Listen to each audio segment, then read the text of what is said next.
ಸುದ್ದಿ ದಿನಾಗೆ ಸ್ವಾಗತ. ನಾನು ವಿಜಯ್ ವೀರಪ್ಪ. ಮೊದಲಿಗೆ ಹೆಡ್ಲೈನ್. ಬರ ನಿರ್ವಹಣೆ, ತಮಿಳುನಾಡಿಗೆ ನೀರು ಬಿಟ್ಟಿದ್ದಕ್ಕೆ ಕೇಸರಿ ಪಡೆ ಕಿಡಿ. ನಾವು ತಮಿಳುನಾಡಿಗೆ ನೀರು ಬಿಟ್ಟಿಲ್ಲ ಎಂದ ಡಿಕೆಶಿ. ಐಪಿಎಲ್ ಪಂದ್ಯಕ್ಕೂ ಜಲಕಂಟಕ, ಮ್ಯಾಚ್ ಬೇರೆಡೆ ಶಿಫ್ಟ್ಗೆ ಆಗ್ರಹ.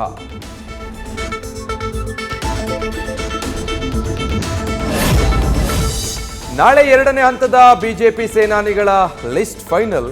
ಪುತ್ರನ ರಾಜಕೀಯ ಭವಿಷ್ಯಕ್ಕಾಗಿ ಈಶ್ವರಪ್ಪ ಪರದಾಟ. ಪ್ರತಾಪ್ ಸಿಂಹ ಟಿಕೆಟ್ ತಪ್ಪುವ ವಿಚಾರ ಊಹಾಪೋಹವಿಂದ ಜೋಶಿ. ಶೋಭಾ ಕರಂದ್ಲಾಜೆ ವಿರುದ್ಧ ಹೆಚ್ಚಾಯಿತು ಗೋಬ್ಯಾಕ್ ಸುಂಟರಗಾಳಿ. ಚಿಕ್ಕಮಗಳೂರಿನವರಿಗೆ ಟಿಕೆಟ್ ಕೊಡಿ ಅಂತ ಕಾರ್ಯಕರ್ತರ ಆಕ್ರೋಶ. ತುಮಕೂರಿಂದ ಸೋಮಣ್ಣಗೆ ಟಿಕೆಟ್ ನೀಡದಂತೆ ಮಾಧುಸ್ವಾಮಿ ಬೆಂಬಲಿಗರ ಆಗ್ರಹ.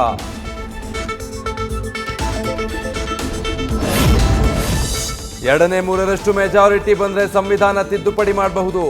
ಸಂವಿಧಾನ ಬದಲಿಸುವ ಮಾತನಾಡಿ ಮತ್ತೆ ಕಿಚ್ಚು ಹಚ್ಚಿದ ಸಂಸದ ಹೆಗ್ಡೆ. ವಿವಾದಾತ್ಮಕ ಹೇಳಿಕೆ ವಿರುದ್ಧ ಡಿಕೆಶಿ ಕಿಡಿನುಡಿ. ಈ ಬಾರಿ ಪ್ರಿಯಾಂಕಾ ಗಾಂಧಿಗೆ ಪ್ರಧಾನಿಯಾಗುವ ಬಲ. ಶಿವರಾತ್ರಿಗೂ ಮುನ್ನ ಚುನಾವಣೆಯಾಗಿದ್ರೆ ಮೋದಿಗಿತ್ತು ಯೋಗ. ಈ ಬಾರಿ ಕಾಂಗ್ರೆಸ್ ಅಧಿಕಾರಕ್ಕೆ ಬರೋದು ಶತಸಿದ್ಧವೆಂದ ಅಚ್ಚರಿ ಭವಿಷ್ಯ.